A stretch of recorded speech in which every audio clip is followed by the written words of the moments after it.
Hello सुप्रभात दोस्तों, निमी technical classes में आप सभी का तहे दिल से स्वागत है। आइए दोस्तों, यूपीपीसीएल एग्जाम के लिए कुछ प्रश्नों की तैयारी करते हैं। यह क्लास है दोस्तों आप सभी के लिए 25 जनवरी 2019 के यूपीपीसीएल के द्वारा कंडक्ट करा गया पेपर का आज हम एनालाइज करने वाले हैं। और ध्यान रखिएगा दोस्तों, लगा दो आग पानी में और ऐसा आग लगाओ दोस्तों कि दुनिया का कोई फायर ब्रिगेडर आपके इस आग को बुझा ना सके और ये आपके जीवन का इतिहास बन जाएगा, है ना। और ध्यान रखिएगा दोस्तों, आज का मोटिवेशन लाइन क्या है कि हौसलों के आगे कोई नहीं होता। और ये सच्चाई है दोस्तों, हौसलों के आगे कोई नहीं होता, कड़े परिश्रम का कोई विकल्प नहीं होता। दिल में हो जज्बा कुछ कर दिखाने का तो जलते दिए को दोस्तों आंधियों का डर नहीं होता। इसी प्रकार से आपकी तैयारी में दोस्तों मजबूरी नहीं मजबूती होना चाहिए और उसी मजबूती के साथ आगे बढ़ते हैं। देखिएगा दोस्तों, हमने एक सेशन लिया था यूपीपीसीएल टेक्नीशियन 2023-24 के अकॉर्डिंग, यानी कि हमने टोटल दोस्तों जितना कट ऑफ था 2014 से लेकर के दोस्तों जितनी कट ऑफ हो रही है ना, जितने हर साल की हर वैकेंसी की जो कट ऑफ आ रही है उसका हमने एनालाइज किया। और आप जब इस क्लास को देखेंगे आप भी अनुभव कर पाएंगे कि ये जो वीडियोज मैं आपके लिए लेकर आया ना दोस्तों, कितना इंफॉर्मेटिव वीडियोज है। और साथ ही साथ दोस्तों इस क्लास का टेलीग्राम चैनल पर आपको ई नोट्स भी मिल जाएगा, इसको भी आप ज्वाइन करते रहिएगा। चलिए अपने इस सेशन की दोस्तों स्टार्ट करते हैं प्रश्नों की पोस्टमार्टम करना। पहला क्वेश्चन है, जैसा कि आप सभी को पता है दोस्तों, ये 8वां सेशन चल रहा है हम लोग का, है ना। पहला क्वेश्चन है हमारा आज का 106 नंबर का। निम्नलिखित में से किस मशीन का जो शक्ति गुणांक है दोस्तों वो सबसे उच्चतम होता है ना। मुझे पता है कि आपका जो आंसर है ना, ऑप्शन नंबर ए आपका आंसर होने वाला है और ये सच्चाई भी है दोस्तों, ऑप्शन नंबर ए ही इसका करेक्ट आंसर होगा। देखिए कैपेसिटर का काम क्या क्या होता है उसको सुनिएगा दोस्तों, फिर सारी बातें दोस्तों आपको समझ में आ जाएंगी। जो कैपेसिटर है ना प्यारे भाइयों, इसका काम होता है सेल्फ स्टार्ट बनाना। क्या करना? सेल्फ स्टार्ट बनाना। और इसके अलावा है दोस्तों स्पार्किंग कंट्रोल करना। ध्यान से सुनिएगा, ये स्पार्किंग को भी क्या कर सकती है? कंट्रोल कर सकती है। फिर दोस्तों ये वोल्टेज बढ़ाना, ये भी किसका काम है? इसी का काम है। और इसके बाद एक और है दोस्तों, सुनिएगा कि ये क्या करती है? ये पावर फैक्टर को भी दोस्तों सुधारती है ना। क्या करती है? पावर फैक्टर को सुधारती है। तो देखिए पावर फैक्टर को सुधारती है दोस्तों, ये कहां पर पावर फैक्टर को सुधारती है? तो ध्यान रखिएगा, किसी लोड का, किसका दोस्तों? लोड का ये पावर फैक्टर सुधारती है। और सेल्फ स्टार्ट बनाती है कहां पर? किसका दोस्तों? ये मोटर को सेल्फ स्टार्ट बनाती है, सिंगल फेज प्रकार की, है ना। कौन सी मोटर? सिंगल फेज मोटर की। स्पार्किंग कंट्रोल कहां पर करती है? मोटर की दोस्तों जो स्पीड कंट्रोल करते हैं ना, है ना, सुनिएगा, मोटर की स्पीड कंट्रोल जो विधियां होती हैं दोस्तों उसमें ये स्पार्किंग को कंट्रोल करती है। और वोल्टेज को कहां पर बढ़ाती है? यहां पर लिखता हूं दोस्तों, ये ट्रांसमिशन लाइन पर। कहां पर दोस्तों?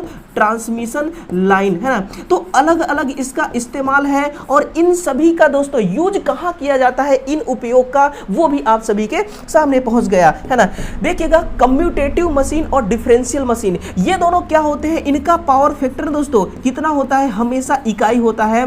क्यों होता है इकाई? क्योंकि देखिए जो रजिस्टिव लोड है दोस्तों वो डीसी सप्लाई में ही आती है। डीसी सप्लाई में सिंगल लोड होता है और रजिस्टिव लोड का हमेशा पावर फैक्टर इकाई होती है। और प्रतिरोध स्टार्ट जो मशीन है ना दोस्तों, इसका भी पावर फैक्टर इकाई ही होगी, क्योंकि प्रतिरोध दोस्तों किससे रिलेटेड है? यानी कि जो प्रतिरोधी लोड है वो डीसी सप्लाई से ही रिलेटेड है, इसलिए इकाई इसका भी पावर फैक्टर होगा। अगर मैं आपसे कह दूं दोस्तों कि जो पावर फैक्टर है ना, इस पावर फैक्टर की परिभाषा क्या है, तो लिखिएगा दोस्तों, जो रिएक्टिव पावर को, कौन सी पावर दोस्तों? जो रिएक्टिव पावर कंपोनेंट को, है ना, रिएक्टिव पावर कंपोनेंट को जो किसमें चेंज कर दे?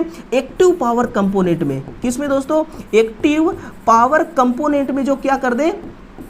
चेंज कर दे, वही कहलाती है एक्चुअल में पावर फैक्टर। और सुनिएगा पावर फैक्टर का जो मान है ना प्यारे दोस्तों, वो जितना अधिक होगा जनरेटर के द्वारा जो पैदा किया गया दोस्तों जनरेटेड ईएमएफ है ना, ये हमें दोस्तों उतना ही अधिक मिल पाएगा आउटपुट में। इसलिए हम पावर फैक्टर को हमेशा क्या करते हैं? बढ़ाने की कोशिश करते हैं, है ना। तो चलिए दोस्तों, इसका जो आंसर है ऑप्शन नंबर ए इसका करेक्ट आंसर है। बस दोस्तों इस चैनल को सब्सक्राइब कर लीजिएगा, है ना, क्योंकि जो दोस्तों मैं इस प्रकार से जो कंटेंट आपके लिए ला रहा हूं दोस्तों, आपको इस प्रकार की जो क्लास देना चाह रहा हूं ना, उस क्लास को दोस्तों मैं आसानी से आप तक पहुंचा सकूं, इसलिए आपको चैनल को कर लेना है सब्सक्राइब और दिल खोल करके दोस्तों, है ना, दिल खोल करके आपको इस वीडियो को शेयर करना है। जिस माध्यम से आप शेयर करना चाहते हैं ना, उस माध्यम से शेयर कर सकते हैं, है ना। चलिए अगला क्वेश्चन देखते हैं। क्वेश्चन नंबर 107 क्या है? इस क्वेश्चन में देखिए क्या है कि किसी डीसी मशीन में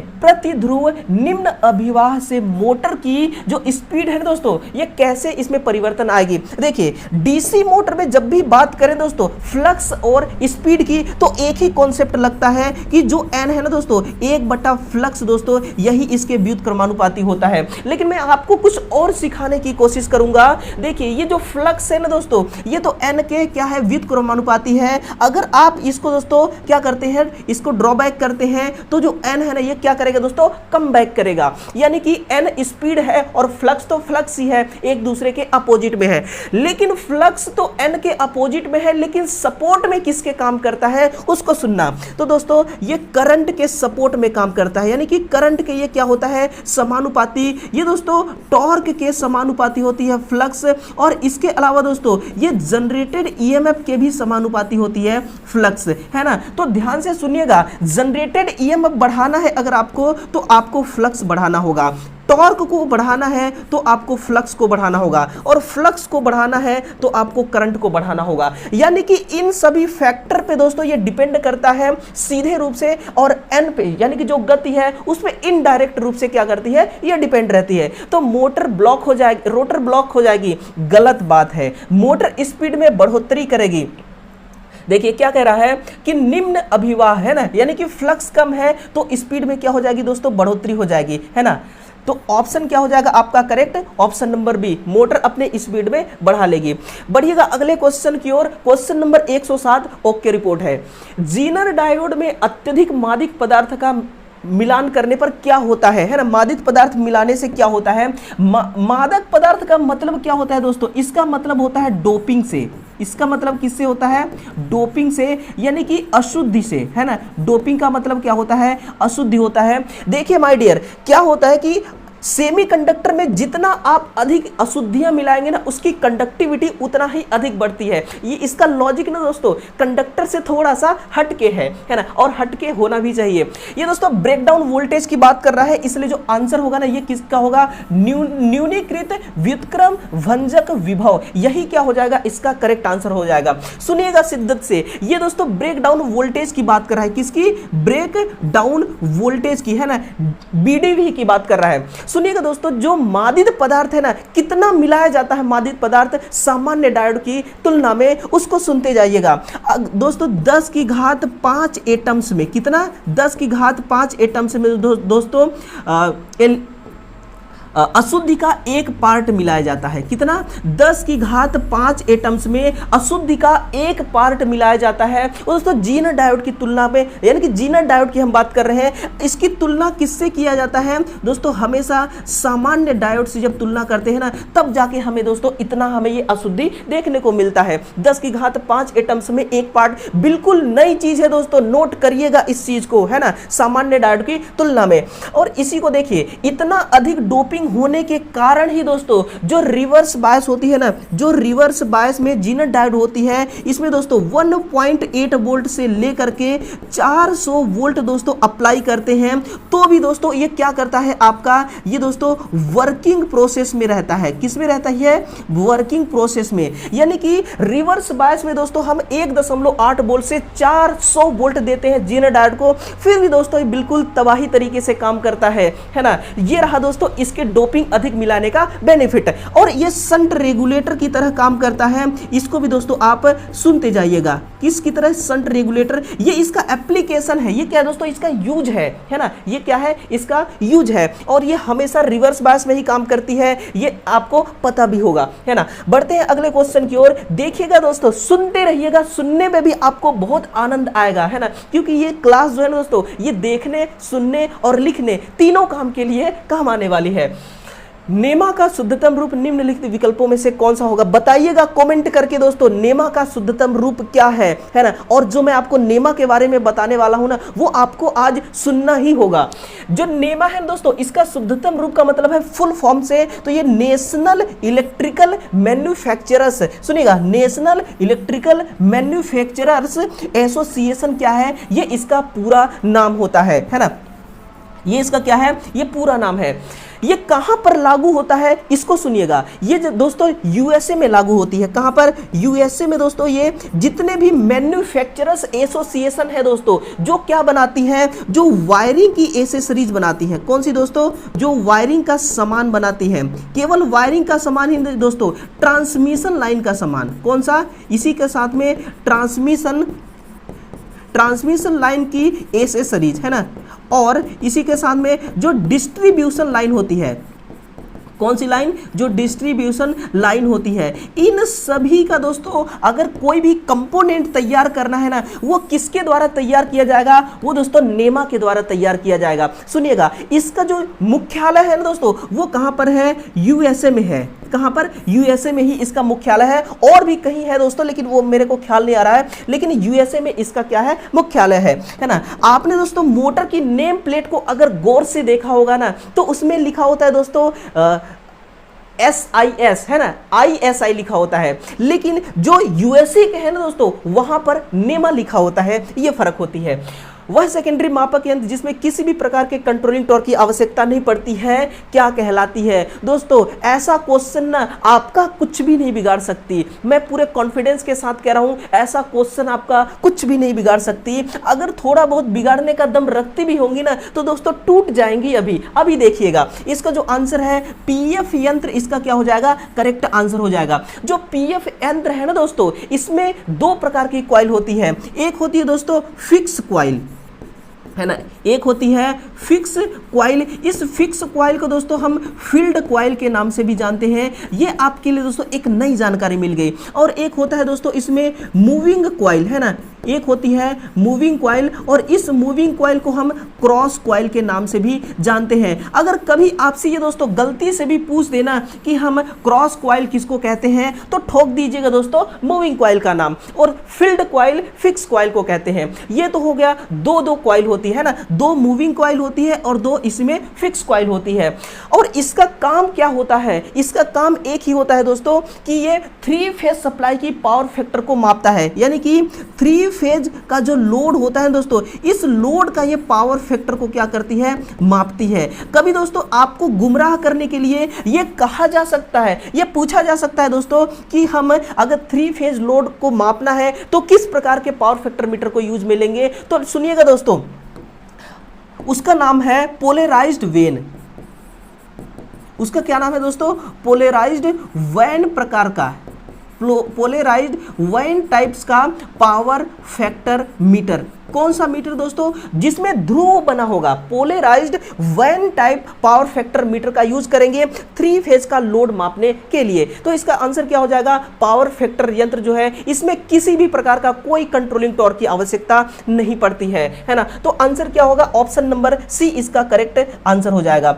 अगले क्वेश्चन की ओर बढ़ते हैं। क्वेश्चन नंबर 111, वैद्युत राशि मापक यंत्रों में सबसे अधिक शक्तिशाली अवमंदक सिस्टम कौन सी है? कुल मिलाकर के ना दोस्तों, ये आपसे डैंपिंग के बारे में पूछ रहा है। किसके बारे में? ये डैंपिंग के बारे में पूछ रहा है कि डैंपिंग कहां डैंपिंग सिस्टम सबसे अधिक पावरफुल कौन सा होता है। तो वो ना आपका दोस्तों देखा जाए ना तो भंवर धारा डैंपिंग से बेहतर और कोई डैंपिंग नहीं होता है ना। कौन सा? भंवर धारा डैंपिंग। और सुनिएगा, जो भंवर धारा डैंपिंग है ना, इसको यूज किस मीटर में करते हैं? तो जितने भी मीटर है दोस्तों, जितने भी मीटर हैं जो डीसी पावर, मैं यहां पर लिख देता हूं दोस्तों, जितने भी मीटर हैं जो डीसी पावर है ना, जो डीसी पावर के किसको मापते हैं? डीसी पावर के किसी भी कंपोनेंट को मापते हैं दोस्तों। डीसी पावर के किसी भी कंपोनेंट को, जितने भी इंस्ट्रूमेंट दोस्तों मेजरमेंट करते हैं ना, उन सभी में दोस्तों डैंपिंग किस प्रकार का होता है? तो उन सभी में भंवर धारा डैंपिंग ही यूज की जाती है। और जितने भी डीसी सप्लाई वाले, डीसी सप्लाई पर काम करने वाले इंस्ट्रूमेंट हैं दोस्तों, उनका स्केल कैसा होता है? तो वो भी सुनते चलिए दोस्तों। जो स्केल होती है ना, लीनियर होती है। लेकिन कुछ ऐसे भी इंस्ट्रूमेंट है जो एसी सप्लाई के राशियों को मापते हैं, उनमें भी दोस्तों यही वाला डैंपिंग यूज कर लेते हैं हम, है ना। भंवर धारा डैंपिंग, द्रव कंट्रोलिंग डैंपिंग कहां पर यूज किया जाता है, तो इसको सुनिएगा। जो द्रव कंट्रोलिंग डैंपिंग है दोस्तों, इसको हम इलेक्ट्रोस्टैटिक इंस्ट्रूमेंट में, है ना, कहां पर करते हैं दोस्तों, लिखेगा इलेक्ट्रोस्टैटिक उपकरण में। कहां पर, इलेक्ट्रोस्टैटिक उपकरण में हम द्रव कंट्रोल डैंपिंग का यूज करते हैं। देखिएगा जो इलेक्ट्रोस्टैटिक दोस्तों ये उपकरण होते हैं ना, ये वाले जो उपकरण होते हैं दोस्तों, इसमें जो डैंपिंग होता है उसको सुनते जाइएगा। जो डैंपिंग होती है ना दोस्तों, वो डैंपिंग जो होती है वो टॉर्क और वेट रेशियो, जो इनमें टॉर्क और वेट का रेशियो होता है ना, वो दोस्तों कैसा होता है, उच्च होता है। ये सुनते चलिए कि जो द्रव कंट्रोलिंग अवमंदक है, जो दोस्तों इलेक्ट्रोस्टैटिक उपकरण में इस्तेमाल किया जाता है, इस उपकरण में दोस्तों ये जो डैंपिंग यूज किया जा रहा है ना, इस डैंपिंग का टॉर्क बटा वेट रेशियो उच्च होता है। और इस टॉर्क बटा यानी कि टॉर्क वेट रेशियो को उच्च रखने के लिए हमें एक पॉइंटर किस मटेरियल का बनाना पड़ता है, तो सुनते चलिए दोस्तों। जो पॉइंटर होता है ना, वो लाइट वेट मटेरियल का, किसका दोस्तों, वो लाइट वेट मटेरियल का, यानी कि दोस्तों लाइट वेट कहने का मतलब कि हल्के पदार्थ का, है ना, किसका, हल्के पदार्थ का बनाया जाता है, जैसे कि दोस्तों एल्यूमिनियम, जैसे कि एल्यूमिनियम। तो पॉइंटर किसका बनेगा दोस्तों, लाइट वेट मटेरियल का बनेगा, हल्के पदार्थ का, जैसे कि एल्यूमिनियम। इसीलिए इसका जो डैंपिंग होता है, इसमें टॉर्क वेट रेशियो उच्च रखी जाती है। ये दोस्तों आपके लिए एक नई जानकारी है। और इसी के साथ में देखिएगा, ये भी सुनते चलिए दोस्तों, जो इसमें वियर एंड टियर लॉस होता है ना, इस हानि को कैसे कम किया जाता है, तो ज्वेल बीयरिंग का प्रयोग करके। कौन सा बीयरिंग दोस्तों, ज्वेल बीयरिंग का प्रयोग करके हम बियर एंड टियर लॉस को क्या कर सकते हैं, कम कर सकते हैं, इलेक्ट्रोस्टैटिक उपकरण का। ग्रेविटी कंट्रोल अवमंदक, ग्रेविटी कंट्रोल डैंपिंग का यूज कहां पर करते हैं, तो इसका यूज वहां पर उस उपकरण में करते हैं जिस उपकरण का दोस्तों जो स्केल होता है ना, वो नॉन लीनियर प्रकार का हो। कैसा हो दोस्तों, नॉन लीनियर प्रकार का हो, है ना। तो आंसर इसका क्या हो गया, वो आंसर है दोस्तों ऑप्शन नंबर ए, इसका करेक्ट आंसर हो गया। बस दोस्तों देखते रहिएगा, ये जो सेशन है ना, सिर्फ और सिर्फ मैं आपके लिए लेकर के आया हूं। बस दिल खुश करके देखिएगा, बहुत कुछ आपको सीख मिलने वाली है। प्रदीपन प्रणाली में सॉलिड एंगल की यूनिट मानी जाती है, ये कोई नया क्वेश्चन नहीं है ना, ये कोई नया क्वेश्चन नहीं है। स्टेरेडियन इसका करेक्ट आंसर हो जाएगा। एक होता है दोस्तों प्लेन एंगल, एक होती है प्लेन एंगल और एक होती है दोस्तों सॉलिड एंगल, है ना। मैं दोनों में इसमें दोस्तों अंतर क्या है वो चीज आपको बता रहा हूं। जो प्लेन एंगल है दोस्तों, ये 2D एंगल होता है। कौन सा एंगल होती है दोस्तों, ये 2D एंगल। और जो सॉलिड एंगल है ना दोस्तों, ये 3D एंगल होती है। कौन सी, 3D एंगल होती है। सुनिए, जो 2D एंगल होता है दोस्तों, इसको हम लिखते हैं थीटा से, और जो 3D एंगल होती है इसको हम लिखते हैं ओमेगा से। सुनिएगा, जो थीटा है ना दोस्तों, थीटा बराबर क्या होता है, थीटा बराबर होती है दोस्तों आर्क बटे स्टेरेडियन, है ना। ये होता है आपका आर्क बटे स्टेरेडियन,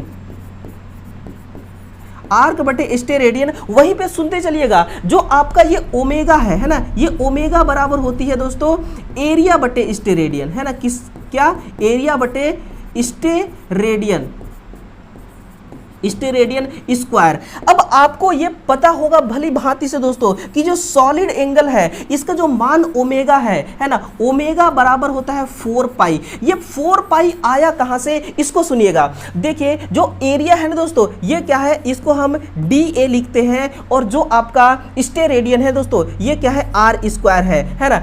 एरिया क्या है, डिस्टेंस का एरिया दोस्तों ये बोला जा रहा है, ठीक है ना। यही होता है ओमेगा बराबर। तो देखिए, जो एरिया है दोस्तों, डिस्टेंस ऑफ एरिया, ये होता है 4 पाई R स्क्वायर, और नीचे क्या है, R स्क्वायर। जब दोस्तों आप इन दोनों R को कट कर देंगे तो क्या बचेगा, ओमेगा बराबर 4 पाई बचेगी, और यही दोस्तों यहां पर आपको मैंने बताया है। तो ओमेगा बराबर क्या होता है, 4 पाई होता है। और सुनिए, इसका सबसे अच्छा दोस्तों एग्जाम्पल मैं आपको देने की कोशिश करता हूं, आपको ना बिल्कुल आपके दिल में उतर जाएगा। आपने दोस्तों नाइट के टाइम पे रात में दोस्तों आप क्या जलाते हैं, मान लीजिए कोई टॉर्च आपने जलाया या मोबाइल का टॉर्च हो गया या फिर कोई भी टॉर्च हो गया, मान लीजिए कोई जनरल टॉर्च है, आपने उसको फोकस किया है ना, ये मानिए कि ये एक टॉर्च है, ठीक है, ये क्या है, ये एक टॉर्च है।